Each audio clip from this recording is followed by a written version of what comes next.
finally I was just like, this, and like me and him just started going at it, like, you guys, and yeah, like they had the whole, like other? they had, yeah, like I was like, he drop kicked me and almost rocked me in the face. Nothing like stars from a paradise. Don't care, cause there's magic in the air tonight. Pretty girl in my ear, she the rarest type. Heaven on earth is right here tonight. Oh, I'm in the dream state. I'm in the dream state.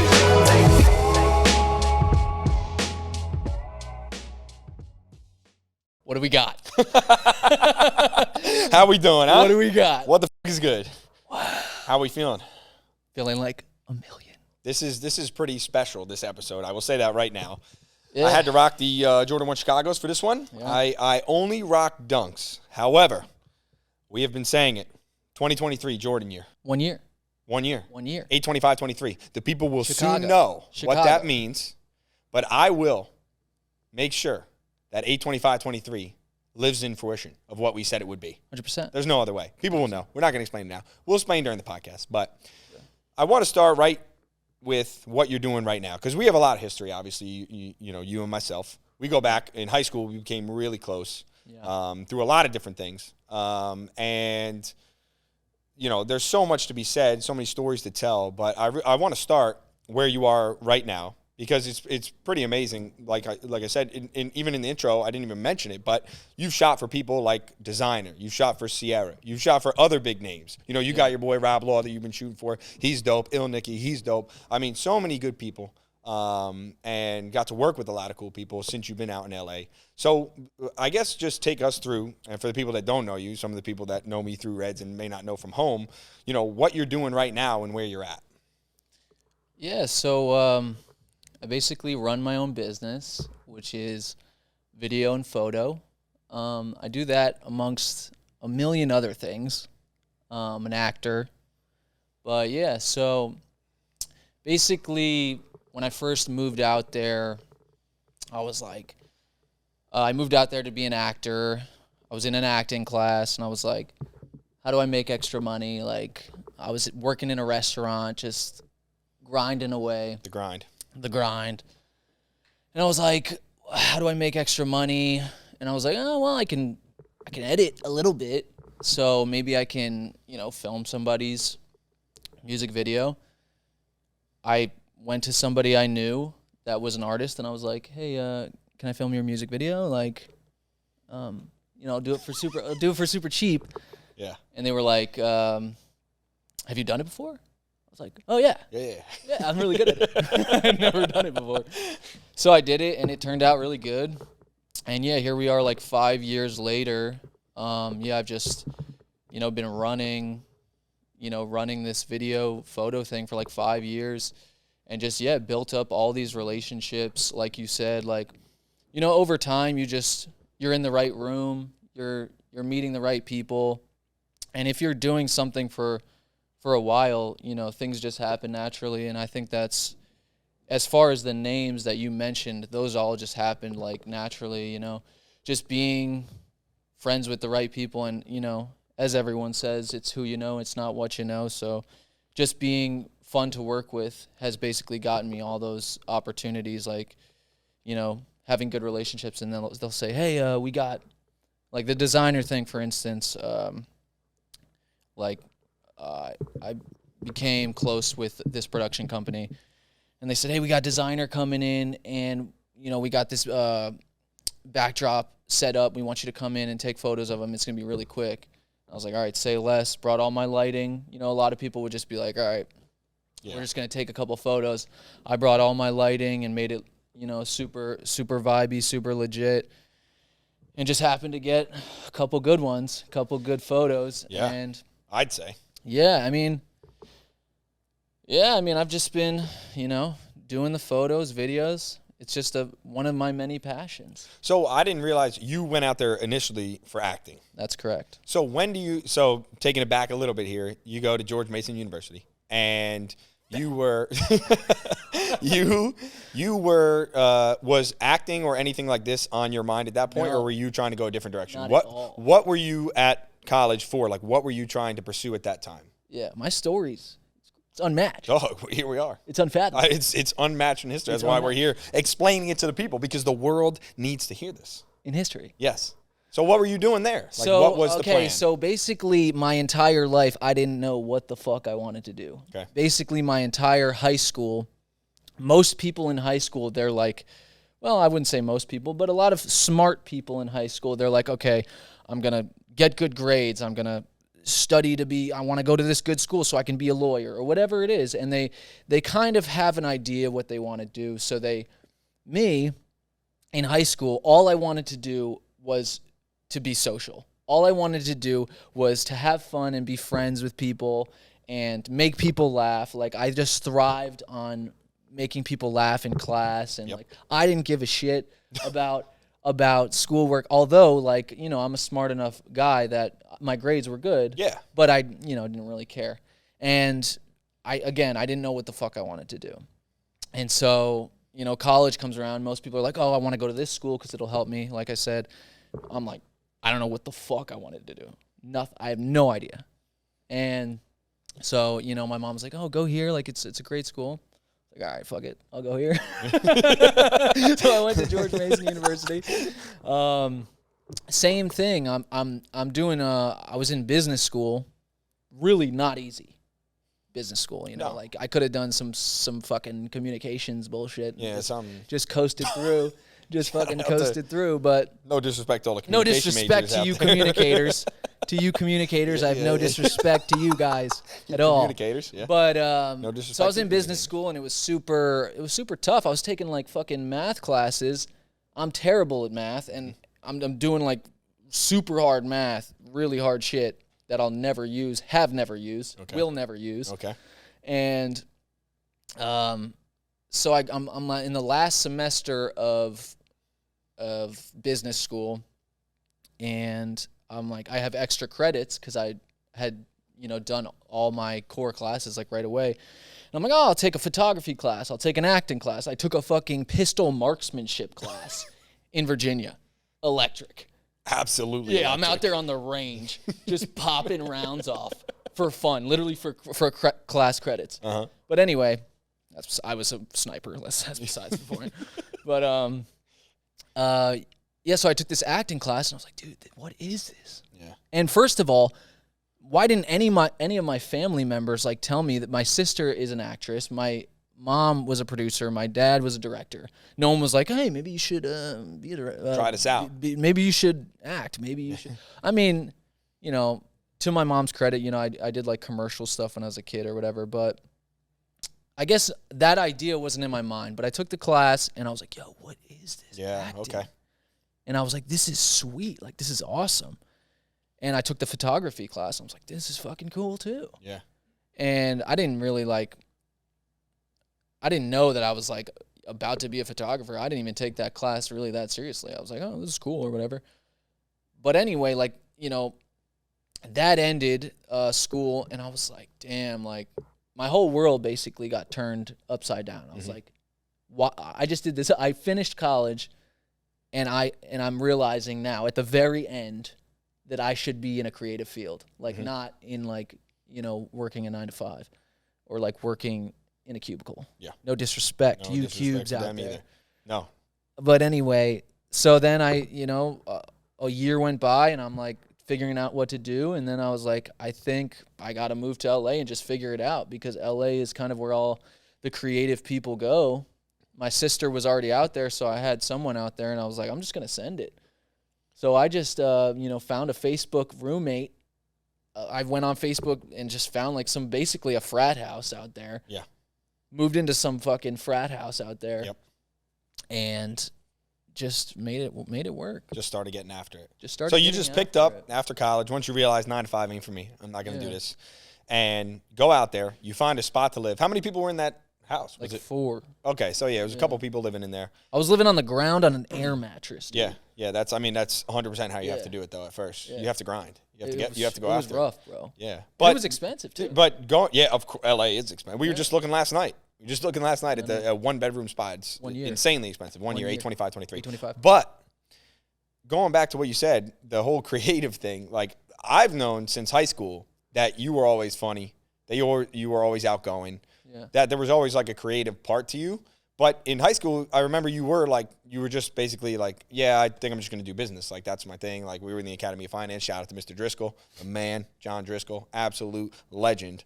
But, and then it's crazy that it was the last semester of college. Like, just because you had those extra credits. What was it about acting or about that class that you were taking, like, when you did it, that made you so attracted to doing that? Like, was it just something that was fun to you? Yeah, I mean, for instance, the reason, like, now that if I were to sit back and look at my past and think about it, you know, all that stuff that I was concerned about in high school, making people laugh or just, you know, like being social or just kind of being a character. Yeah. Like, that's all I cared about in high school was, how can I make a joke in this class and make people laugh? How can I... And if I think about that, I mean, those are all like attributes to being an entertainer, to being on the stage, to being in front of the cameras, to being on the screen, you know? And so when I had this acting class and I'm like, yo, these people are straight up like playing make-believe for, you know, that's like whatever it's all about. And then, you know, if I think even further back, like when I was a young kid, like all I would do was play make-believe or like fuck around and like do actor shit. Yeah. If I think about it, like, you know, I think that truly down to my core, it's like, that's kind of in my essence, you know? Oh, 100%. I agree. Yeah. And then I took this class and it just felt, you know, when something, it just feels magical. It's like, it feels like this is supposed to be. And it just felt, sometimes you just know for a fact, you're like, this is it. 100%. You know? It's so hard to describe that too, because there's a lot of people out there, I think, go through like life and just don't ever, like, that never clicks. And if it's like, if you've done it or if you've experienced that, it's like, dude, I've said this before on the podcast, like, I wish for everybody that they could do something where they feel that. Well, you don't think that everyone has that?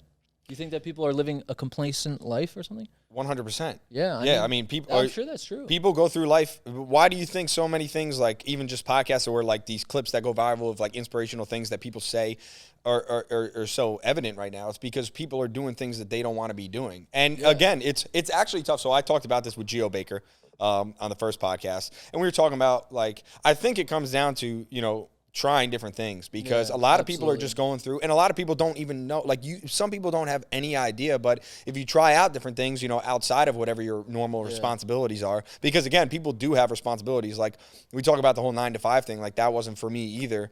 But at one point, like, I remember talking about how when I was trying to make it in baseball, like, I had no source of income, I had nothing, so I went and I got a job and I worked, and then, like, I was training outside of that, you know? But I think people, if they were able to try different things and give it a go. And it's crazy, you know, for you, it's crazy that it was the last semester of college, but college and like that age is such a good time to like try different things because you never know, like you said, and I agree, you have always been, in my mind, somebody who's like a creative. Like, and by the way, like, it also trips me out, the fact that you went out there for like acting and things like that. And then the whole story about you doing the music video.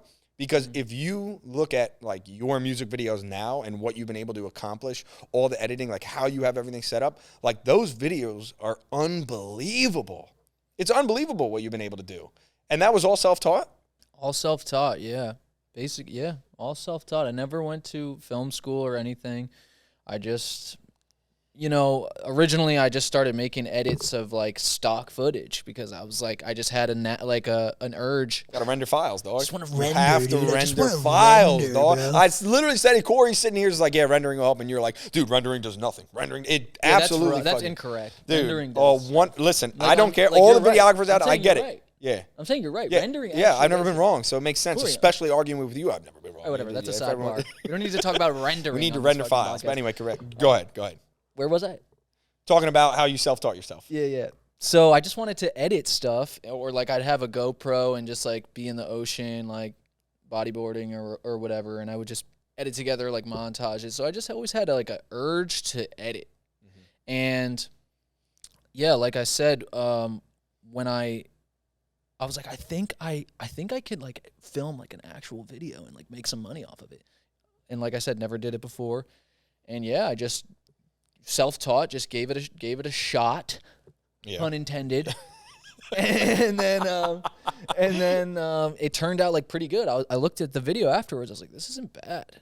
Yeah. And then I just kept doing it, and you know, you just get better with practicing anything you do. Well, it's cool because like in high school, like, you know, I never known you to do stuff like that. So then I see you're out in LA and I see that you're going out there. I didn't know it was for acting originally. I actually thought like down the line here, it was for like doing videography and photography, but it's cool to see that that was just kind of like a byproduct. But now that's basically what you're doing, you know, as your main thing is that. And you're also going to all these acting classes and been doing that since. Yeah. You have the comedy channel on your Instagram, on TikTok and all that. And it's hilarious. I mean, the things you put together, but it's cool. I've always had the urge as well to like put together videos and edits that capture my energy and like put it out to the world, which is why I always go back to Instagram when I first got on it after that first year of the 310 to Yuma when I was absolutely shredded and juiced to the fucking gills. And I literally like my energy and the connection I've had with all my friends throughout life is something I've always wanted to do. But like I was a math major. Like I studied mathematics, which I also, and I minored in actuarial science, which was originally my major when I went to Temple. But, you know, shout out to Shane Best. Wait, what the fuck Let's is fucking that? go. Absolute genius. What's Me and him were roommates. What's actual? Actuarial science, it's, I don't want to get into the explanation of that, but there's a lot of different routes you can go with it. But it is a lot of numbers behind insurance and other things as well. It's not just insurance. There's a lot of different things. Property casualty, all this other stuff. But it's a lot of mathematics. It's a lot of financial mathematics as well. Yeah. And so that's what I was studying, and I've always been kind of like very consistent. Obviously, I played baseball growing up. That was my thing. But I always had this, you know, again, the same thing to like once we like, I really wanted to put things like onto film or on footage and then edit them and show that energy to people. Mm-hmm. And I don't know, it's just something that was kind of inside of me. So I understand when you're saying that. And I think a lot of people could do it now. It's very, you know, we live in a day and age where you got the phone, you could do it. Yeah. You don't need the whole setup, which is, and by the way, this setup right here, which we all got to the top professional level. Shout out to you for the lights, eh? I mean, I recommended the lights, but shout out to Corey for rigging this whole thing up. Well, I mean, come on, dog. I mean, the guy's an absolute animal. Guy's go. It's unbelievable. Guy's an absolute go. Absolutely. And by the way, I wish we could turn the camera. So, yeah, he's got the mic. You got the mic on? Is the mic working or no? This is the producer. Corey. You got we got microphones on. Let's go. Whole time. Go. That's the magic right there behind all the cameras. But honestly, it's and you're also responsible for people don't know this. Folgers for the soldiers. We interrupt this podcast to bring a message from our first sponsor. William? Every day can be a battle, like fighting off the urge to take that midday nap or marching on through the trenches of a workday. And when that happens, there lies only one answer. Folgers for the soldiers. Now, they have multiple different roasts. My personal favorite, Gourmet Supreme. However, you can check out all the different roasts on their website, Folgers.com, and use my code RED5 for 15% off your first order. Back to our podcast. Folgers for the soldiers. So we go out to Hawaii 2 years ago. This is not the second trip. This is the first trip. Should we get the helmets? So, man, the myth, rave. We're not getting them on. So I go out to Hawaii to visit Terrence during break because I needed a break from everything that was going on in Jersey at the time. Wait. Give it a little more back. So, when was this? I'm talking about 2 years ago, the Hawaii trip. Yeah. So this is. So 2 years ago. I'm giving the backdrop, you shill. I'm literally saying. That's his word again, also. Not his word, but he started using it. Now I use it. But I needed a break from everything that was going on in Jersey 3 years ago, during the whole COVID era. And so I take a trip to Hawaii to go to go visit Terrence for like 3 weeks. And you're out in LA. I hit you up. I'm like, dude, I'm going to Hawaii. It's across the pond from you. You should come out and stay with me. I got an Airbnb. We could stay there together. And you're like, I don't know, back and forth. And then finally we're just like, you know what? Fuck it. I'm going. This is an absolutely electric plot of our friendship. Yeah. Here. This is, yes. This is like the single-handed reason why we are as close as we are now. Yeah, today. Back in high school, we were close. Yeah. But obviously we went to different colleges and, life happens. Yep. But this is the reason why we're, as close as we are today. Yes, is this 100%. That is the reason that we are as close as we are today. Is this trip to Hawaii? So you're back and forth on it. I'm like, dude, just come out. I have an Airbnb. You could stay with me. It's fine. We get there because you finally decide to go. Basically, he's like, he's like, you're like, oh yeah, just come out to Hawaii. And most people are would be like simple. Most people would be like, dude, I can't just drop everything and just fly out to Hawaii for like just because you said so. But me, I'm like, that's a good idea. Yeah, 100. Wait a minute. I'm thinking about it. I'm like, that's a great idea. Listen, because at first you were trying to argue with me, and again, anybody who wants to argue with me over the course of time will understand that it only ends in a result of me being right.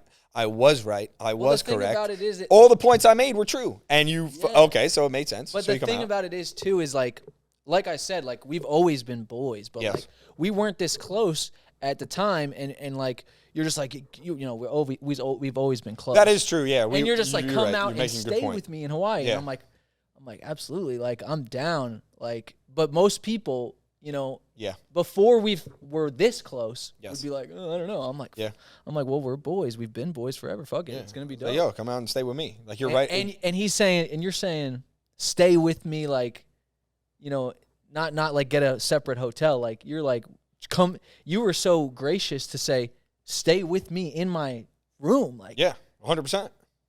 In my Airbnb. There was no reason not to. I'm like, because I knew I was going to get like a pretty nice one that had space. And it was so funny. The first day when we went there, it was not the one it was supposed to be. I don't know if you remember, but when I first got there, it was this small room in like what Airbnb, I guess, was originally designed to be. And it was just a small room, one bed, whatever.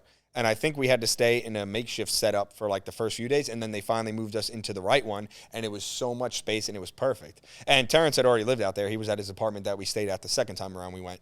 But so anyway. But this is just an attest to the type of character that you have, the type of guy that you are to say, I want you to come out here and stay with me. And you're not saying like, hey, come split it with me. You said, come stay with me just because you want to have a fun time. Yeah. Just because I wanted you to come out there with me. Just because you wanted my company. 100%. And that's just an attest to the character that you have. Well, thank you. I appreciate it. You're a goat. Goated. Goated? Is that what you're going to say? Because I agree. But yes, I mean, you literally were one of the first people I thought of, because when I'm thinking about going out there, again, we were close in high school. We'd stayed in touch that whole time. You're out in L.A. I'm like, dude, it's literally my exact thought was it's right across the pond. You could literally just fly over the Pacific and get there. Yeah. And I'm like, all right, if I'm going out there all the way from Jersey, there's no reason for him not to come out and experience with me. How many people? And I think I also I might have hit up Drews and Zito. You did. I hit people up and I was like, yo, I'm going out there. I know it's not that far from you guys. You guys should come out. You're more than welcome to stay with me. And it ended up being one of the best decisions that could have been made, because that trip was unbelievable. And we get out there, and how many days was I there before you were there? I don't remember exactly. A day or two? No, because I FaceTimed you from the Airbnb. You were there for, I'd say, like a week, man, I think. Before you came? Yeah. Yeah, maybe. Because I remember I was like, I don't want to come your whole trip. Like, you have this trip. Oh, yeah. I don't want to impose on your whole trip. I'm just going to come, like, you know, a week in or something. Yeah, and you stayed for a week. You're right, the second week. And I stayed for New Year's. Yes. Oh, which was so much fun that year. But so that trip, that's when our first trip to Hawaii. If anybody has not been to Hawaii, you have to go. You have to go. That island is magic. All the islands are magic. It's unbelievable. And we get out there, we go see the North Shore like almost right away when you get up there. Yeah. I hadn't even been up there until you got out there. Terrence and I are just cruising. We're around the city. We go to Magic Island. We do the whole thing. I mean, it was just talking about it now. It's like we know this because we've been out there. A lot of people don't even know what Magic Island is. I know, but I don't even. It's like basically the first day we get there, you know, there's this spot where you have to swim out to an island of rocks. Like you can't just walk there. You have to swim. And I remember, you know, this was like the first day when I got there, and it's me, you and Terrence, and we're like, all right, we'll just go watch the sunset, on Magic Island. And I remember first day, and we're swimming to this island, and I go underwater, and I just see Terrence underwater, and the water's just clear, unbelievable, and he's just swimming under, and I'm like, this is magical. Magic Island. That just kicked it off. Well, it was so funny because, of course, I was late, and by the way, we were supposed to start this podcast at 8 p.m. We started filming at 10 p.m., but, hey, you got to do what you got to do. Never been on time. Never rush, you forget things. Never rush, you forget things.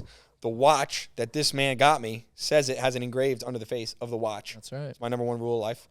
And I think I picked you up like 45 minutes late from the airport. You were all That's like hyped to right, go. dude. And then you're like, dude, I was so hyped. And now I'm like all drawn out because I've been waiting. But I was like, dude, forget about it. We're going to go unpack everything and then we're going to get after it. And you were like, yeah, I don't want to waste any time. I want to just get after it. So we hop on the longboards. We cruise down to Magic Island.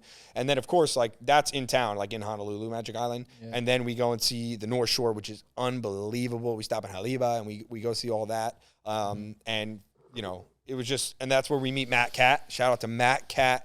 Absolute fucking legend. Because I tell you what, 40-foot waves, I don't want to hear nothing about it. Oh, it wasn't 40-foot. I'm saying it, 40, 50-foot waves.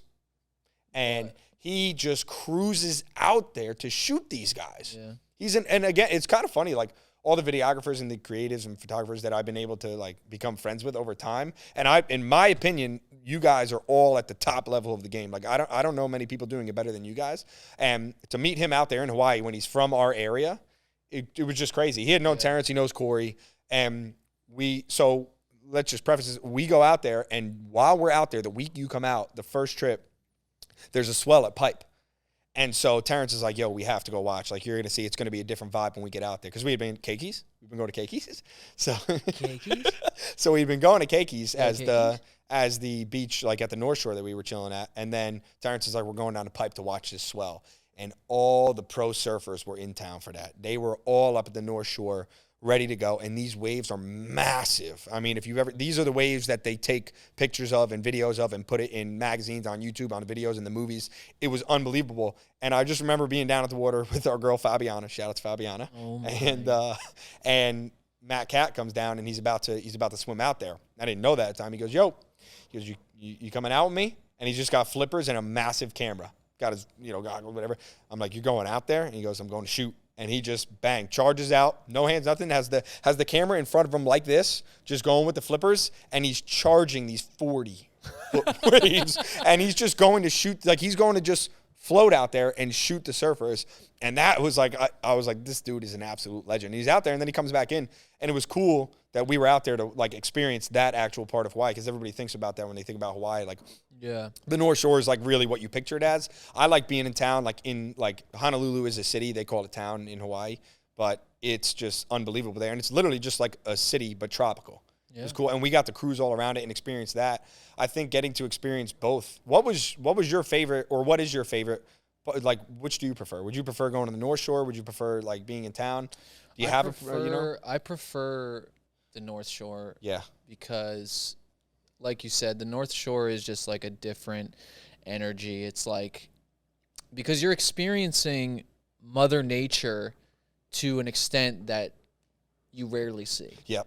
You get Mother Nature like literally like, I wouldn't say 40 foot, but I'd say like 20 foot, 15 foot waves. A couple 30s for sure. And when you see that, that's just something that changes your perspective. It's just, it shocks you. You're like, this is crazy. And it's, it's an energy that you can feel. It's just like, whoa, like this is wild.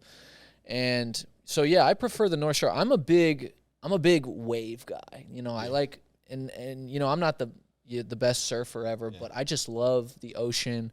I love waves. I like seeing waves. I like riding waves.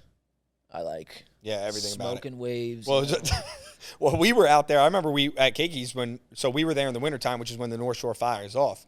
And Terrence is like, yeah, we're going in. Don't worry about it. Come on. And these waves, I mean, they just are, it's a different level of power out there. Like, you're in there, and it's just insane. So I went in once. We're out there just hanging, going under the waves and stuff, and then I was like, whatever. And then shout out to, Cole's whole squad, Cole Hallman, like those boys, Kalen, Aiden, dude, Mitch was out there, and funny enough, I got to meet Mitch here. He's friends with all my boys that I met through Reds, and they're charging the shore break of KK. I'm like, these guys are animals. Like, it's just a different level out there, and I think anybody who hasn't been out there at some point got to go and not do the tourist things. Like, that's cool to experience that and be there.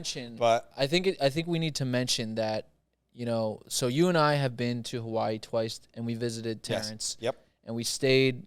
Well, the first time we stayed together, just you and I, and the second time we stayed with Terrence. And for anyone who doesn't know, Terrence is a local there. He's been living there for, I forget, over a decade, 8 years or 10 on and off over a decade. Yeah. So I think what has contributed to make it such a magical experience for us specifically, because a lot of people, they'll go to Honolulu and they'll stay in Waikiki and they'll do the touristy things and they'll shop at Louis Vuitton and LV, let's go. No, we were shopping there. No, we didn't buy nothing, but I was close, dog. I was, you know what I'm saying? I don't do that, man. You know what I'm saying? But anyway, but anyway, so a lot of people, they do like the touristy things, and that's fine. But when we went, we were with Terrence, who's a local, and to get an experience like this is different, because he would say, we're just going to go to this spot that I know. Yeah. And we would just trust him. And we would go to this spot, and he would say, hey, this is China Walls, which, people know about. Yeah. But anyway, he would know all these secret local spots, and he would just take us there, and we'd have these magical local experiences. We wouldn't just go to, some tourist restaurant. Oh, this is great. We're in Hawaii. We were like going through, little passages to find little, 10-foot cliffs that you'd run and jump off into the water, which brings me to the first Hawaii trip. Terrence brought me to this crazy spot, which you eventually did the second time. Spitting Caves, which is this 70-foot drop cliff. And Terrence brings me to it. We look over the edge, and he's like, are you going to do this? And I'm like, and I'm looking over, and it's terrifying. Dude, and I go, dude, like, I have to do this right now, or I'm never going to do this. And he's like, what? Like, he was like, I'll go first because I've done it before. And I'm like, no, I'm doing it right now. I was like, I'm doing it right now. I took one look at it, 80 feet, literally 80 feet. It was so scary. And I just ran and sent it off. Yeah, well, the way that dude, and I remember watching that video, I was like, oh my God, because it's the way that works is there's one part of the cliff that's about 10 feet lower where you can just stand and straight jump off. Yeah. And then there's the other part, the higher part, where you can't because it's curved. And so the curve goes out a little bit. So when you run, you have to jump off the top of where it starts to curve and clear that and then go to the water. So it's like way scarier because you can't see exactly where you're going to jump off from, and see the water when you do that. But, I mean, when I watched that video, it was crazy. And then the next year around, we didn't even do the higher, but we did the other part, which is you realize how big it is when you jump and you're just in the air. But and you haven't hit the water yet. Yeah, well, that's what I'm talking about. Is the second time around, I did it, and I was like, I didn't do it as high as you did. We did the same height the second time. It's still no, of course, it's massive. Like, I posted that, and so many people hit me up. I put it on the Instagram story, and so many people were like, oh, my God. I said 90 because you always got to, come on, guys. You got to boost everything. You can't just say it exactly how it is. 20-foot waves, 30-foot waves is 40 or 50, 70-foot cliff, 80-foot is 90 or 100, That's how you have to do it. But but it really, when you jump off that and you're in the air, you feel how tall. You're just like, wow, I have not hit the water yet. But that's just that's just an example of like some of the things that Terrence he would like. How would we have known about this secret 80-foot jump? I know that you have to walk to. Like if you go to the normal China walls where people are normally jumping off and the waves are hitting against rocks, you have to walk. You have to hike and go through the rocks. So that's the point, is that we got a special experience. You're right. It's just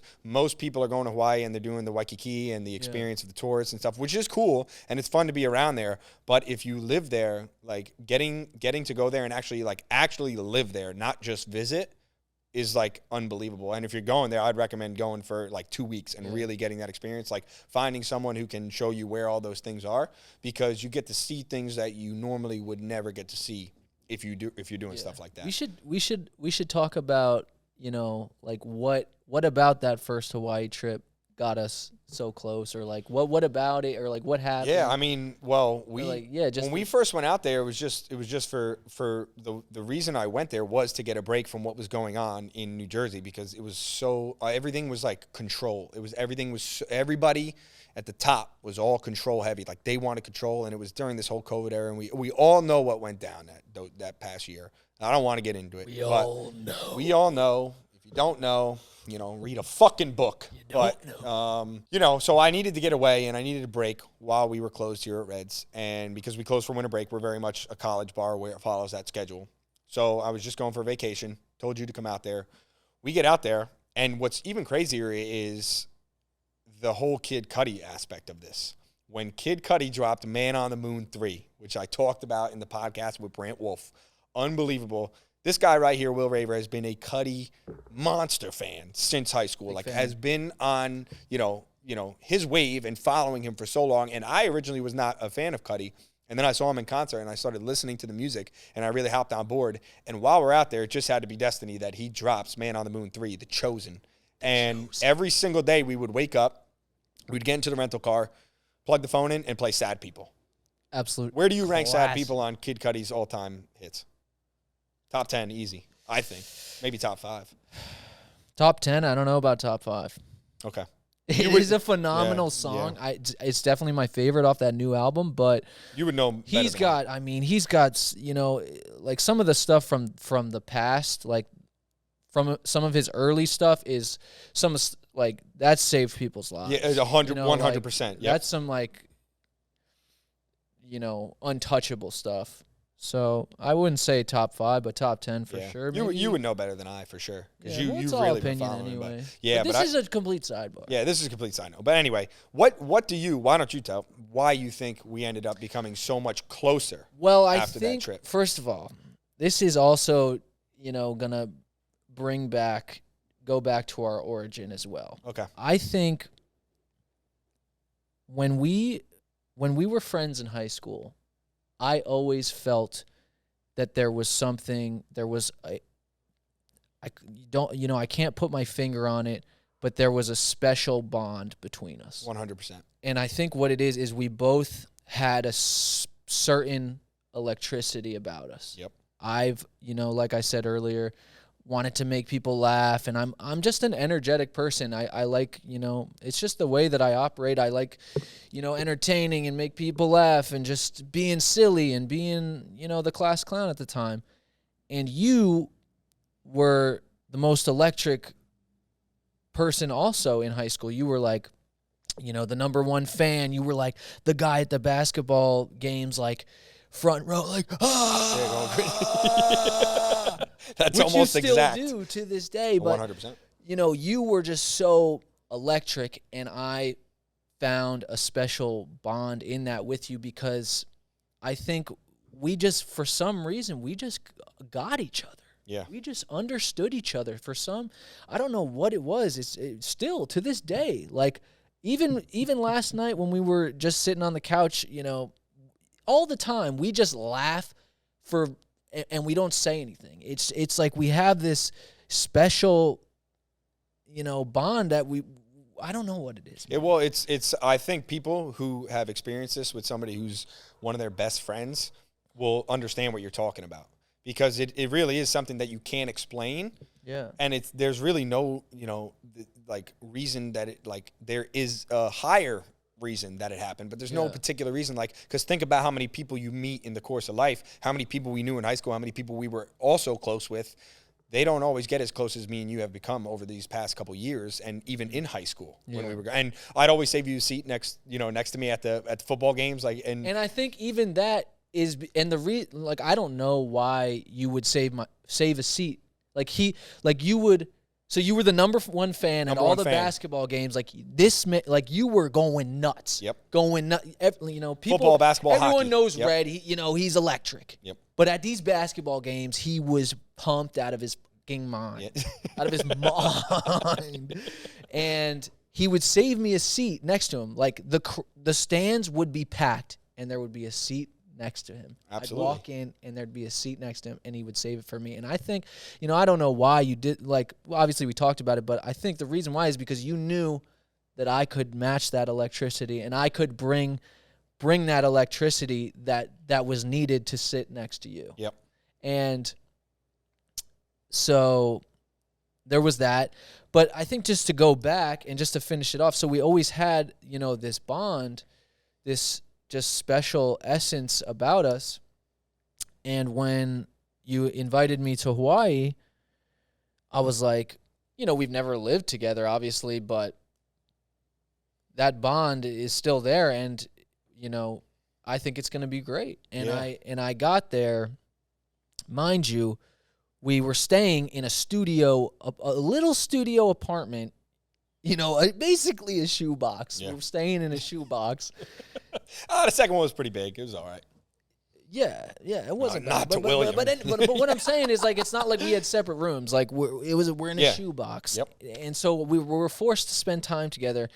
And, sometimes when you're around people, it can be awkward sometimes, or like, everyone knows how relationships are. Sometimes it's, the energies are weird. When I say, like, we were just nonstop hysterically laughing the entire time when we were living together. Like, we would go to bed, and they got me a fucking, literally like a fucking couch cushion to lay down on the floor of this little studio apartment. It was in the Airbnb. It was there already, yeah. I'm sleeping in the floor next. So, pal, you're fucking up here on the bed, Yep. and I'm right next to you on the ground, and we would just be dying laughing, just bantering with each other every night. Banter, that's what we would call it. Yeah, and like, I mean, it was.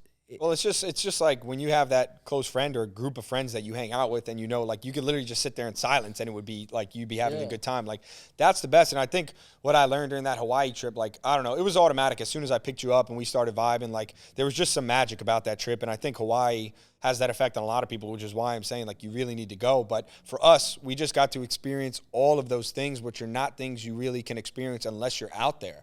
Like, these are not experiences. Like, when you go to Hawaii and you see that, and the second time around we go to the Big Island, we see that. We were trying to get to the other two, but, like, it was just those types of things you see.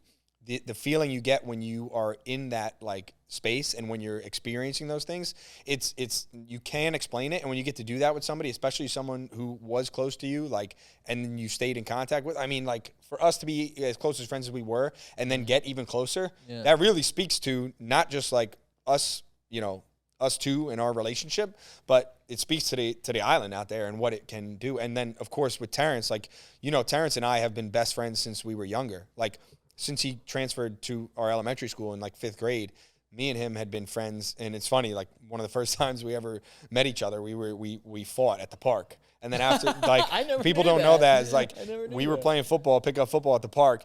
And that's what we used to do every day after school. We'd go and I'd be getting tackled, and then I just remember Terrence every single time after the play was over would go and tackle me again. Like, I'd be on the ground, he'd just jump on me. And I started getting real pissed. And we were friends, but we weren't, like, close or whatever. And, like, that close. And then finally I was just like, fuck this. And, like, me and him just started going at it. Like, you guys, and yeah, like, they had the whole, like, other? they had, yeah, like, I was like, he drop kicked me and almost rocked me in the face. Like, he literally went for a full drop kick and came this close to my nose. And then, like, people started holding us back, and I broke getting held back, and I started chasing him, and he ran out through Kyle Wainwright's entrance that he used to live at that park.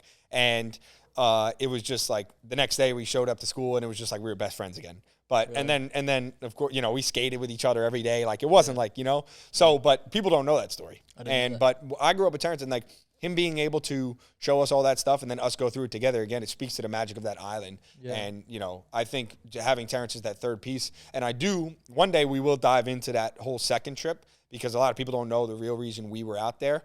And I think Terrence needs to be present for that, to really talk about what it was and what we went through and what we were doing. But, I mean, just to go through that whole first trip and experience those things, it's just, you can't explain it. And I really, people need to go, whether it's Hawaii or one of these other places that people mention. It's something you have to do, And I'm somebody who, New Jersey is the greatest state in the union. Yeah. It's automatic. That's a fact. Yeah. And so, like, I'm not somebody who wants to go outside of New Jersey that much. I like to be here. I like to be around this energy. And all my close friends, like, that I grew up with, and now have become friends with through Reds and are very close, it's all in New Jersey. Yeah. So, like, for me to say that, I'm not just saying, like, you need to go and experience, but going through an experience like that is just different. And then I remember when you were going back to LA, and we were just so sad. Yeah. Because it's like, at that point, obviously everybody has responsibilities. You get older, you have things you have to take care of, you have things going on. But, like, for that brief bit of time, we didn't have anything to worry about. It was just us enjoying what was going on and being able to, like, wake up and decide what we wanted to do. Yeah. And I feel incredibly blessed to have had the experiences that I've had, in Hawaii. And I think there's something to be said about the fact that, especially the first trip and the second trip, like, I stayed with you in that Airbnb, and you wouldn't let me pay you $1. You know, like, you got me there. So I feel like, I have to say, you know, thank you so much for, I mean, seriously, like, I know. thank you so much for giving me that experience, because I would have not had that magical experience in the island of Hawaii if you didn't have such a gracious character. And that's what I said before. You're such, you know, a kind, gracious, you 100% hands down the most gracious person that I know. Thank you. Like, and you offered to bring me there, or like to let me stay with you there, and you didn't ask for $1. And I just have to say, which I already have said, but, you know, I have to say again, is just thank you so much for that experience, because that was fucking sick. Yeah. I appreciate it. I mean, if you weren't who you were, and you know, obviously we would never be as close as we were, so it's not just all me, but of course, you know, going out there and stuff was my idea in the beginning, and then, you know, you were just able to come around and be there for the trip, and I'm really, I mean, where we are right now today, without that trip, I don't think we're as close, 100%. You know? And what I realized during that trip is this is something that goes for everything. I mean, people, you don't even have to be going and traveling and stuff, but during that trip, I realized, like Terrence, Corey even, and you, like, during that trip, though, I really realized that, you know, when you find somebody that you're friends with or that you know, could be your family, whoever, that truly understands who you are as a person, like, that makes the biggest difference in life, because you know you don't have to hide, like, who you are. You don't have to hide anything. You don't have to worry about what they're going to think about you. Like, you understand, when you're around somebody who truly understands, you know, the character of who you are, that is priceless. Like, you cannot. There was no, and people know, because, I mean, as you get older in life, you meet so many people, and it's really hard to feel that. And I truly felt that when I was out there with you. I felt like, you know, you really understood who I was as a person. I felt like even in high school, you knew that too. But as we get older, we changed a little bit, and like we developed, and it's just like, you know, who I was at that point and what had all happened with Reds and like who I became. Like, I just felt like you and Terrence, like when we were out there, really, and even Fabiana did understand this as well. Like, she understood like who I was as a person, you know? And it's just like, but it just, obviously I was not as close with her as I am with you guys, because we go back and we're friends. But to the extent of like somebody understanding who you are as a person truly, like who you are deep down, and like you don't have to put on a front or you don't have to do anything. It's just like, that is priceless. And I think that is why I love hanging out with you, because you understand me. And that's what, everything that I said about us in high school, that's exactly what it was. We understood each other without having to say a word, and that's still how it is today. We just get each other. And that's not like we didn't sit across from a table and express our own stuff in order to know each other. We just do. Yeah. We just get each other, you know? So having someone like that, it's extremely, it's so hard in this life. And when you find that person, that's like, you got to hold on to that person by any means. I'm incredibly grateful to have you as a friend. Dude, right back at you, dog. It's all day. All day. That handshake developed in Hawaii as well. Unbelievable. And then some people try to jock our swag, dog. They started fucking trying to start taking that, dog. You see these videos of people doing that, dog. That's us all day, dog. So this squid, that was back in college, and then we were doing the handshake where you just hit and hold, and then it just developed into done. But I mean, unbelievable. It's unfathomable. It's unbelievable. But so that trip was really, I'm glad we really got to touch in that and go into detail, because it was unbelievable. And then again, that second trip will be explained one day, but we're gonna wait for Terrence and, you know, talk to him about that. I mean, the second trip we could talk about it. No, we could talk about it for sure. We're not going to go into the crazy detail of what was going on, but like, you know, it was a totally different vibe. It was just like, we went out there for, you know, there was a purpose for us going out there to film that movie, which came out amazing for Terrence, and he edited that whole thing. You shot the whole thing. We're going to the gym every day. We experienced a little bit of the touristy side because we didn't experience that at all the first trip. But then, of course, you know, our girls, Jonna and Cameron, were out there, and they were staying on the Waikiki side of the bridge. And so we went over there, and we would go out a little bit, and it was fun. Yeah. July 4th, this guy's trying to leave after 10 days. I'm like, dude, I'm out here for the whole summer. I was like, you're not leaving. So he stays. We go out July 3rd into the 4th. Unbelievable time. I've seen few people on the level you got to that night, which was absolutely unbelievable. Very entertaining, very fun. Yeah. Charged the trenches together. Yeah. Absolutely electric. And I mean, I don't know what in terms of the comparison of the trips. How would you explain the difference? Well, so I would say the first trip, it was like all fun. All we did was wake up, laugh, have fun, go jump off fucking cliffs. Like, all we did was have fun the first trip. And I left that trip thinking, this place is fucking magical. I couldn't stop thinking about that trip for till the next time we went, which was a year and a half later. I couldn't stop. Like, almost every day I was thinking about that trip because it was just so fun. And the second trip was like, it was fun, but it was also work. Like, we were fucking grinding. Yep. And we were out there we were in the gym, which was also fun. That was fun. Daily. Not to see daily. Daily, dog. But anyway, yeah, like, we were in the gym, which is also fun, but like, you know, we're working out. But, you know, I went out there to film this movie for Terrence. So I had to work, you know, like, I had to go out in the daytime and shoot surfing or shoot skating or shoot whatever Terrence's movie called for. So I had to work. It's not like we're just like fucking around. And also, just to layer it, like, I hated to, you know, like, throw this on you too, is like, you know, we got out there and obviously, you know, Terrence is an engineer god. He's an absolute goat. Yeah. And so I'm like, you know, obviously you know all this, but Yeah. the audience doesn't know this. Yeah, no. Tell them. So we got out there, and prior to the trip, and, you know, we used to be rappers. We still rapping. MCs. Still MCing. Rappers developed into Still MCs. goats. Yep, no doubt. And leading up to the trip, We'll torch anybody in a motherfucking freestyle off the top. Should we dog. hit it? Off the dome. Acapella? No, I want to continue with the story, but I promise you, anybody wants it, you can come get it, Yo, dog. acapella, Off the acapella, dog. there's no chance. Acapella. Ain't nobody got a shot on a beat, maybe, because you gotta keep going, but I Acapella. can hit that all day, dog. all day. People don't understand that, but it's just besides. You're not gonna hit it right now? We're not gonna hit it right now, but we could. But you could. But we're not gonna. I want to continue on with this. All right. Anyway, wait, where was I? You're talking about you're going into the album. So You're going into the trip, I started sending Terrence and Pat. We had a group chat. Started sending you guys beats because I make beats and shit. I have made beats. Unbelievable, by the way. I've been making beats for like 8 years or some shit, and I've got like thousands upon thousands of beats that just. We have a couple songs that are over your instrumentals. Yeah, a like few of them. I have like thousands of beats that no one's ever heard. Yeah. Like crazy amount of beats.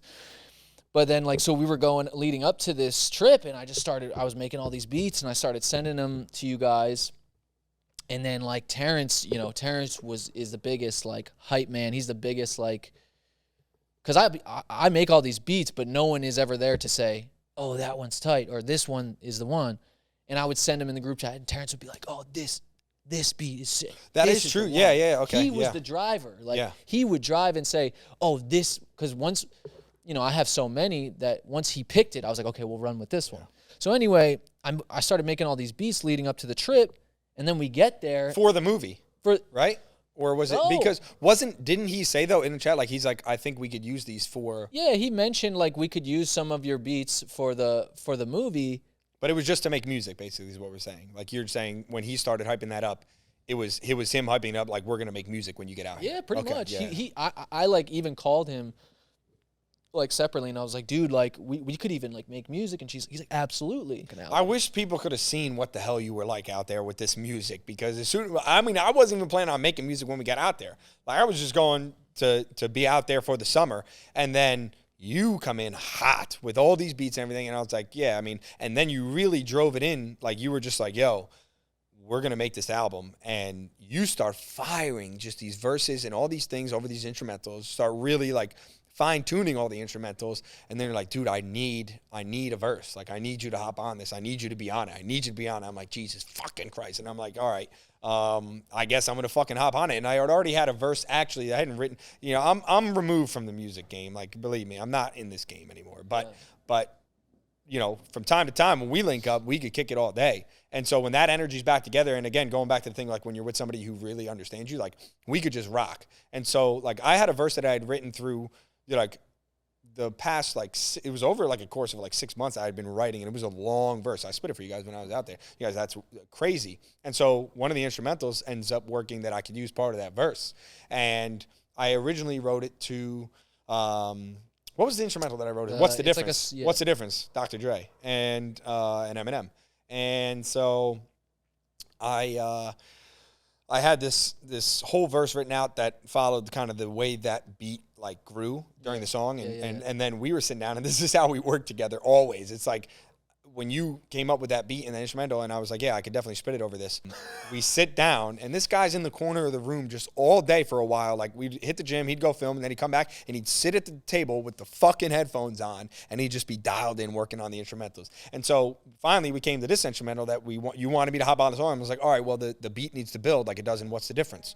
And so we're like sitting there, and for 10 minutes, this is always how it goes when we're going back and forth. I'm like, no, I mean, it needs, like, listen to What's the Difference? I'm like, right here, you see how it starts building after 4 bars, and then another thing comes in after 4 bars, and then after these 4 bars, and you're like, dude, just tell me where you want the fucking build to be. Tell me where the fuck you want it. I'm like, dude, I'm trying to explain it. Like, can you listen to What's the Difference? I don't need to fucking listen to What's the Difference. And we're just going back and forth. We sit there for 10 to 12 minutes of just getting nowhere, and then you're like, dude, just tell me where you want it to build. I was like, that's what I've been trying to tell you the whole fucking time.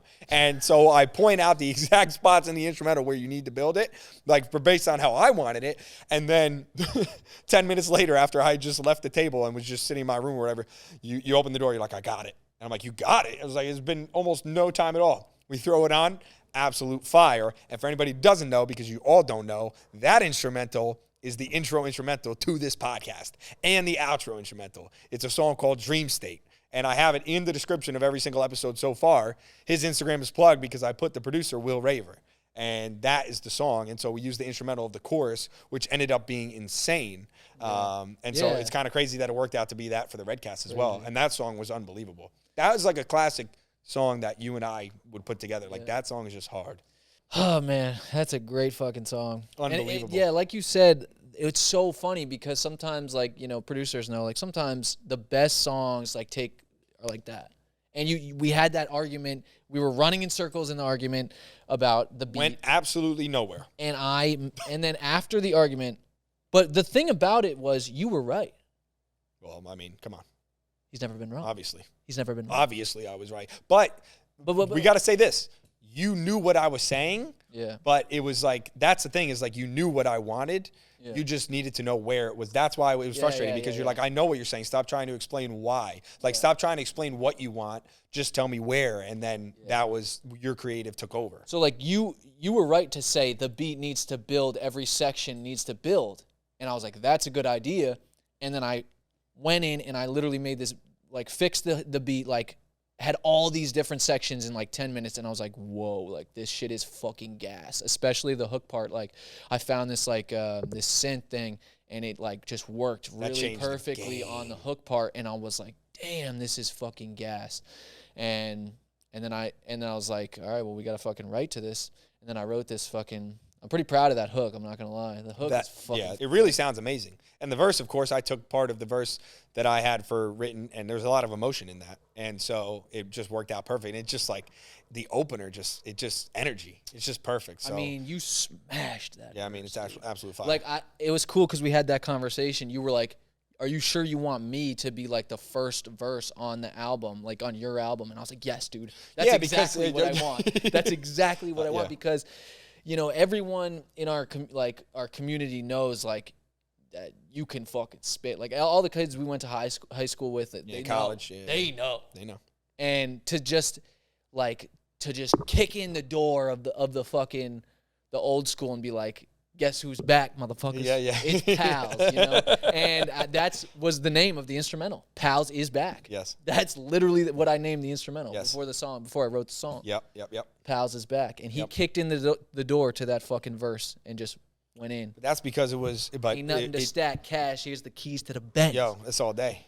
It's all day. But it wasn't... You know what? It was written as the point of view of Red, though. That's why it's called not Pals is Back, Pals is Dead. Because it's the last living Red. For sure. Which you didn't want to put on the album because you're like, oh, it's too long of a name. But I'm like, that's the fucking name, so put it on there. Yeah. I've been waiting, put this time into getting these goddamn verses because then I wrote 2 more for the other 2 songs. Yeah. Which, by the way, though, the Tears in the Rain is my favorite. And it's going to be cool. Like, maybe it's out by the time this podcast is out, but it may not be. But it's going to be cool to look back on this conversation and then, like, show the final product. Yeah. I think it's going to be cool. And I just think, like, it's cool because no one knows what that instrumental is. And a lot of people have hit me up and been like, what is this song? Yeah. And I'm like, you got to wait on the actual song. But the instrumental is Dreamstate. It was produced by Will. Just to, like, quick, like, you know, so we made this 5-song album, and it's me, you, and Terrence. Terrence engineered the entire thing. This guy is fucking goated engineer, you know, like, he's done countless hours of just research on plugins and compressors and all this crazy shit.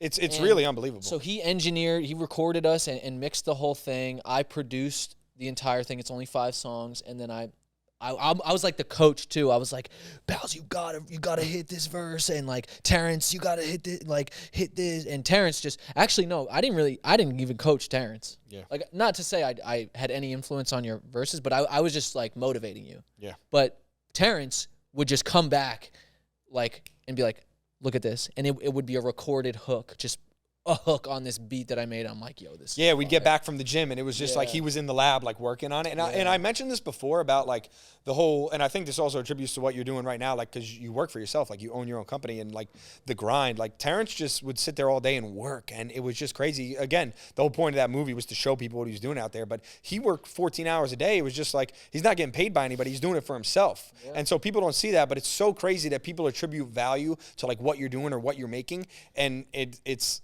like, dude, it's so much deeper than that. And, like, for him to be at the level he's at right now and mixing and mastering and then be able to do that, like, we go to the gym, he records and then puts those effects, and all the time he's put into it, it's unbelievable. And I think people should do that more. I think people should just, like, work on stuff they love. Like, music, to me, I think is the same feeling, like, but, you know, even deeper and more to Terrence and to you as well. Like, what music is to people, music, like, saves people. Yeah. It's so, like, crazy that, like, you know, so many people are so... They care about so many things that really don't have a direct effect of really lightening people's souls up. Like, I'm looking to do stuff. I'm looking to be part of things. I'm looking to, like, experience things that are lighting my soul on fire, dog. Like, I'm, you know, like, I'm just like, it's like Al Pacino said in Scent of a Woman. If I was the man I was 5 years ago, I'd take a flamethrower to this place.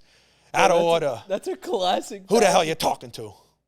Great movie. That's probably the greatest speech of all time, too. But I'm just saying, I want that shit. I want a flamethrower. Like, I want this shit to light me up. I want this shit to and then the effect it has on other people, I want it to light them up as well. There's so many people who are doing so many things in life right now that are just burying them and killing their soul. And that is, like, to me, that is the worst thing you could possibly do. Like, I give all the credit to Terrence for inspiring me, because he literally, like, no matter what was happening, and of course, like, you know, like, even you grinding out in LA at one point, it's tough. Like, you're not making money the way you want to make money because you're grinding for yourself. But what you're actually getting out of doing something like that, like working for yourself and doing what you truly want, like, dog, I'm getting fired up just talking about it right fucking now. Like, that is the ultimate payoff. Like, don't worry about what everybody else is caring about what you're doing. Like, don't care what they think. Like, and don't put other people's view of what you're doing or why you're doing it into your decision making. Yeah. Like, do it because you really want to. And I think that whole album, like, even like, I didn't do it because you were coaching me and motivating me, which you were.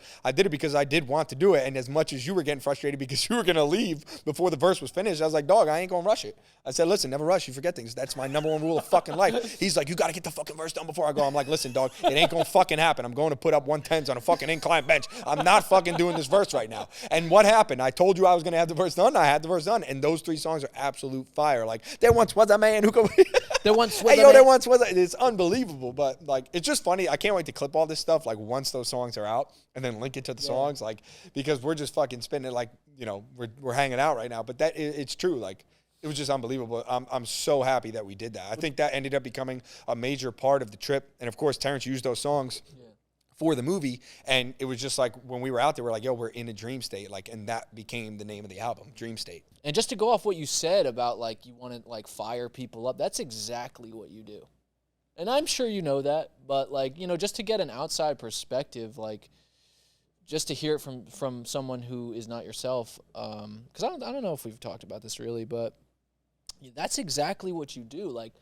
Like, so many people see your content, whether it just be like 10-second story of you saying something in the car, like with a cigarette in your mouth, which seems like a fucking little thing, but that like electrifies people. And like you said, you want to fire people up, but that's exactly what you do. And you have such an impact on people's lives. Like, people really love, you know, the content that you give, that you know, put out there. And it's like you're doing the right things, you know? I you're appreciate doing it. exactly what you're setting out to do. I appreciate it because I feel like I'm just being me. So And you're like, really to good hear at it. that You're is really thank good you. at it. Thank you. Yeah. But I feel like I'm just being me, which is what I've always strived to do, is just be real and be who I am. And I think a lot of people are putting on a front, and it's just like even when I'm around, like going back to the conversation of like, I really knew that you understood who I was as a person. I didn't have to change or do anything. Like, I rarely even put on a show. I rarely put on like what's like somebody different for anybody. And I think that's why it attracts, when you are actually being who you are, being true to yourself 100%, that is only going to attract the right people to be in your life, because the energy is going to match up with people's energy, and it's going to bring the right people in your life. I truly believe that. And I think, you know, like so many people just write off, again, you know, I've made this statement before, and I do want to say this about, like, there's only 4 people, 5 people like that I really think about. I could count on one hand that I think about when I'm like trying to make a decision that I'm unsure of. There's like only a few people, a handful of people, 4 or 5 that I think about. I'm like, all right, if I do this, are they going to know that it was truly me? Like, because it may not seem like it on the surface to other people that are watching and looking what the action is. They might not actually know. But if the people that I'm thinking about know, then I'm going to go through with it, and you're one of those people. And it's true. Like, when you have those people that you can count on, it's going to make a difference in making those decisions and really being true to who you are. And then, of course, like, when you're talking about all the rest of the people that aren't included in those 4, if you try to put on a show and try to be someone else other than the person that those 4 people would know who it is, then it's going to just attract the wrong people. Like, you can't be fake in this life. You have to be who you truly are. And I've always tried to do that. And like, all my videos, like, if it makes me laugh and it makes me feel good, like, I'm doing it. Yeah. And it's just, I think that's why over the course of life, like, I really have so many people. I'm so grateful for this, and I'm so lucky that I have so many people that I can call close friends. Not as close as maybe you and I, but they are close friends, and I've stayed in contact with all of them over time. Because I really value who people are, and I value the energy that they bring to my life, because that's what I really run on. The fuel for me and everything I've done, I appreciate you saying that, like, the content I'm putting out is firing people up, because that's all I've ever wanted to do, is fire all the people that I care about up and stay in contact with them. And again, it goes back to the reason for this podcast. I want to stay in touch with people that I've known forever. And, you know, here we are on the podcast years later doing this. That's beautiful. It's unbelievable. Thank you. That's beautiful. Thank you. What a segment. What a clip. And by the way, going back to the rapping thing, I think we should tell the C. Castro story, eh? I guess so, yeah. I mean, because we touched about the whole music part, but we didn't touch on this. I mean, this is, again, William just coming at me right here, and he's just like, yo, I'm going down to Virginia. I'm doing a show. You were up in Jersey because we drove down together, but you had gone to school in Virginia, you know, college, and you're like, I'm opening up for this guy. Now, I told this story on the Tobias Eats episode as well, because he met C. Castro. Yeah. You're like, I'm opening up for this guy. I need a hype man. You're the only one I know that has been my hype man since day one, starting this music. I was like, all right, fuck it, let's go. So we trekked down in the Jag. That's right. Drive all the way down there, rip an absolutely electric performance. And we had a crowd. I performed some songs. We performed a song that we had together, lights out. Unbelievable. And then you performed a song of your own. I don't think I performed my own song. I think we did a freestyle. Off the top. Either way, it was dope. It was absolutely electric. Yeah. Because I was looking in the crowd at the people and like freestyling and stuff. Yeah, continue. And no, that was, and by the way, shout out to the Susky days when I won SU Got Talent, because I was going off the top with the freestyle. When you give me words and I have things to go off of, it's automatic. All right, let's hit it right now. No, we're not gonna hit it. We're not hitting a freestyle on the pod, you motherfucker. Oh, we're hitting a freestyle on this pod. We're hitting a freestyle I want to go back on this pod. I want to go back to this.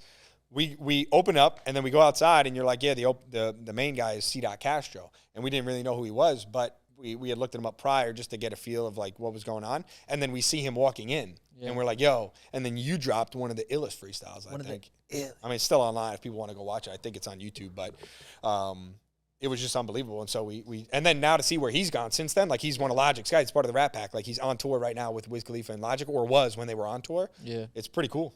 Pretty cool story to have. And then, Tobias Eats meets him, and I told him that story, and he was like, no way. Like, unbelievable. So those kind of stories, just there's so many of them. Just going back to high school and like the things we did. That was after high school though. That was in college. Yeah, a lot of like we've been rapping a long time. That's why we're about to hit an acapella freestyle. We're not hitting an acapella freestyle on this podcast, bro. You're unbelievable. You were actually goated with acapella freestyle. I know in Hawaii. All right, give us something. Give us a little taste.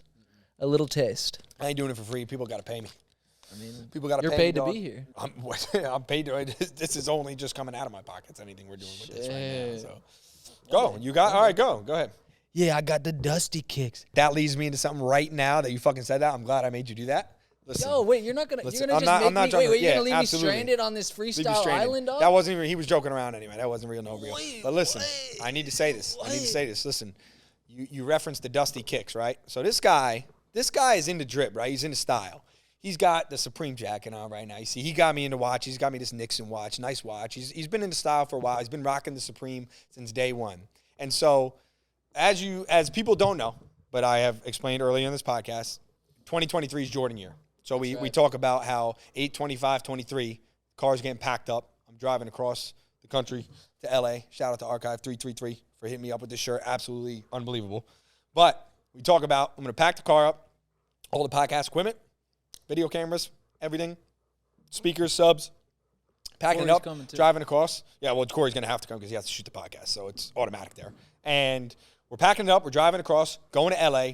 Going to get probably one bedroom apartment. I'll live in the living room. That's fine. And we're just going to chase the fucking dream. I'll live under the stairs. Yes. Now, Harry Potter. we've been saying 2023 Jordan year, Chicago, 96, dominant. And so that's why I'm wearing the Chicago 1 Lost and Found right now. Air Jordan 1 Chicago, Lost and Found. And so I'm just looking. I'm like, this guy got all this style, all this drip. And he's wearing these dusty-ass kicks. I said, dude, at some point, you got to have something that's a little better than that. And, of course, shout out to the Gucci shoes you had in Hawaii the first time around, but they were dust, too. You got to keep them clean. I'm talking about those, dog. Bro, these are I mean, but look at them.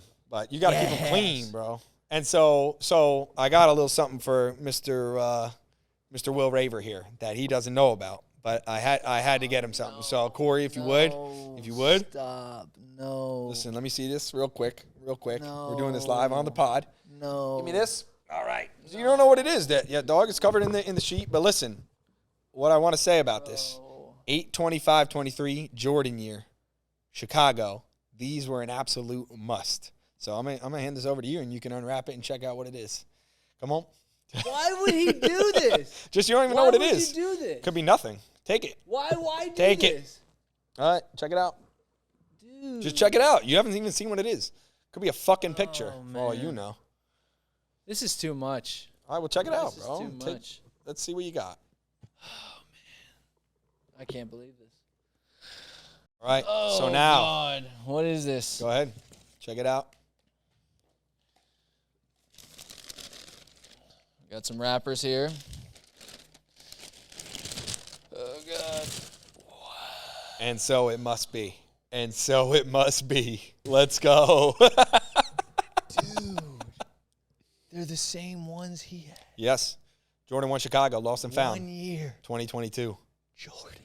So now you can take off those dust kicks. Not right now, literally. I cannot believe you did this. Yeah, let's go. This is fucking sick. I mean, if it wasn't necessary, if it wasn't absolutely necessary, it wouldn't have been done. But what did I just say? I said you're literally like the most gracious person I know, and you're sitting here giving me a pair of Jordans. Yeah. Because I'm wearing dusty ass fucking. Yeah, you can't be wearing the dust kicks. Squad only rows. And the Chicago connection.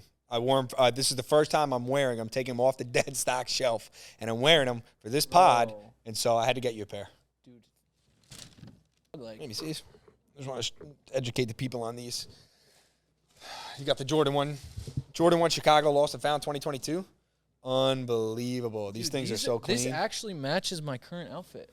Yeah, throw it on. You got the Supreme. Dude, I mean, try them on. 10.5. I do actually think, I'm a white laces guy, but the black here, like this is the original colorway. I really like what they did. Like they made it more of a vanilla color than white because it's supposed to be, you got to take the things. Oh, you took it out already? What up? Off of the, like 85. Like they're trying to have that throwback look. So it's not so like clean white. It's like a little bit vanilla color and same with the tongue there. And I just think it's clean. Dude, fuck, man. Can I get this other one on? Yeah, throw it on. All right, well, you fucking. What do we got? We got anything else you want to talk about on this pod or no? The comedy, yeah. Yeah, where you got into the comedy. Yeah, I mean, like I said, I've just always been, super funny. I always wanted to make people laugh. Like in high school, especially, like I felt like I was the class clown, just trying to do whatever to make people laugh. And I feel like I got away from that. Like I feel like with my life, I suppressed that. I suppressed that urge to make people laugh. Why do you think you did that? Well, I think we've or why did you? Well, do that? in high school, partly, later on in high school, it was to get girls. Later on in high school, Classic. I stopped being funny because I was like, I don't want people to think I'm weird or like, and I just, wanted to get with a girl. Yeah. And which you were successful at. We'll throw that out there. Yeah, I mean, which was stupid because I suppressed myself, which you should never do. And I think only until recently have I really been trying to let my, real essence show. I think for so long I just thought people would think it was too weird. I just didn't want anyone to think that I was like super weird. Yeah. Which is whack. Like you should never censor your true self, and that's what I was doing.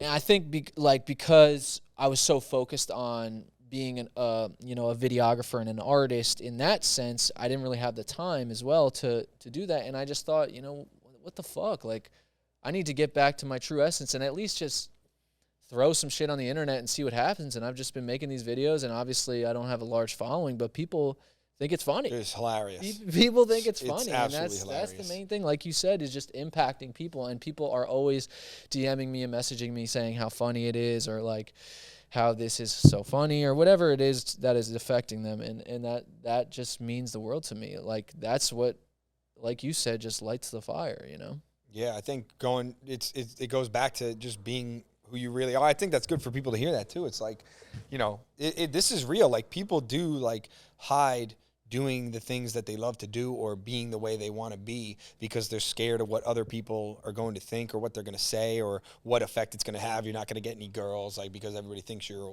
wacko, like, and it's just like, if there's one piece of advice I give, it's just like, dude, you got to be real and you got to be who you are. And I feel like just you saying that, like, it's a real situation, like, really, like, and people are to this day right now, like, maybe somebody's going to watch this and they're doing that right now. Maybe it'll help change, but it's just so true. It's not even like we're just saying this. Like, it's so true that when you hide doing what you actually really want to do, like, it literally, like, freezes your soul. It's the complete opposite of what you want to do. And then eventually, like, if you continue to do that, like, the right people are going to come around, the right people are going to be watching, and it's going to bring the people that you really want to have around.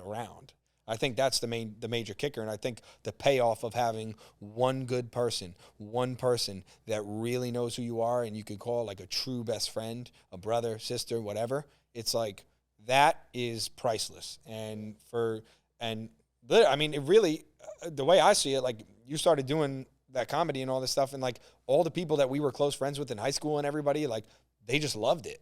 Yeah. They were like, dude, you're hilarious. Like, why'd you never do this stuff? And it was just like, it had the opposite effect of what you thought it would have. Yeah. And I think that is the kicker right there. It's like, if you had done it all along, it probably would have just had the same effect it's having now, which people resonate with it and they think it's funny and they know it's you. Yeah. Yeah, I think people have even messaged me and said, like, this is like you. Like, this feels like you. Like, this feels like your true self. And not to say that I'm not my true self. And I just think that I'm into so many different things. And when you're behind the camera, it's a whole different vibe. It's that kind of artistry. And then when you're in front of the camera, it's totally different. And I just think that I left that part out for so long. And now I'm kind of leaning into that more, And I think it's working out really well. Yeah. I mean, do you think when you go back to LA, because now you're flying out tomorrow, right? Are you coming back for the holidays or no? You me back or no? No, so this is it.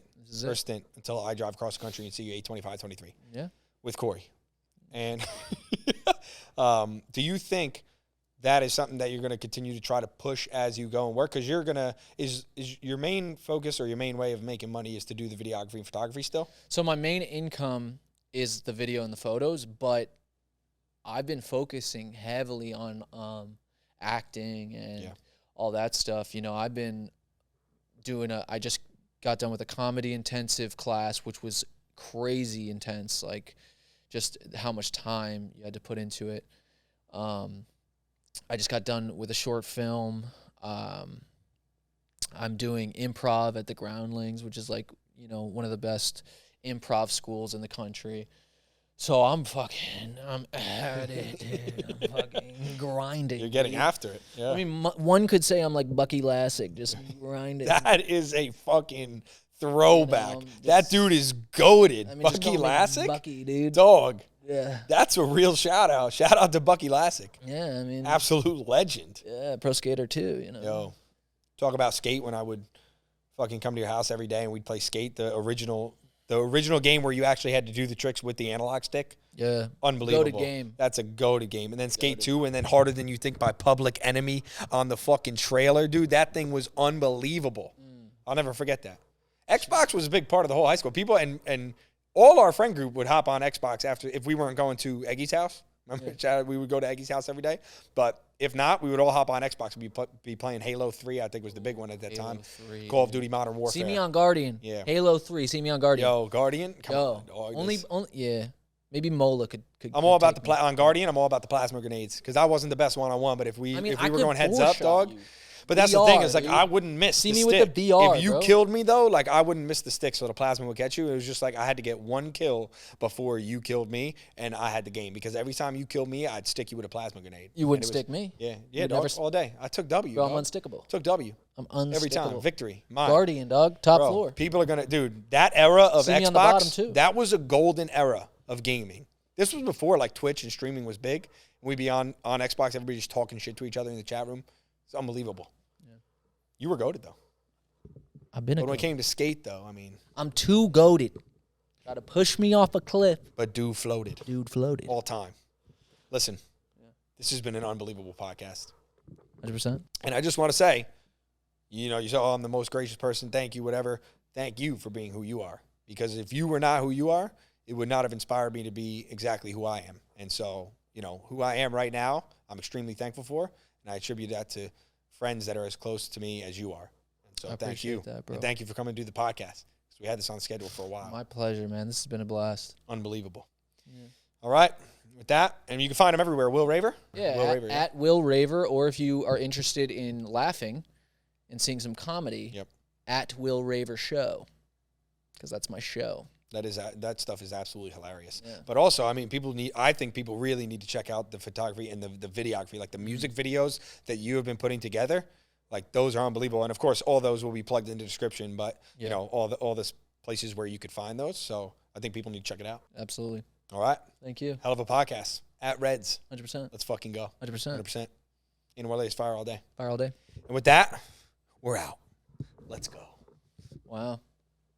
I'm too goated, shit, they push me off a cliff and dude floated, wanna strip me of my gifts, but they stick, I'm glue coated. In this life, it's a fight, won by a few moments through a right, knocked out they lights, and people's champions you've chosen. I was searching high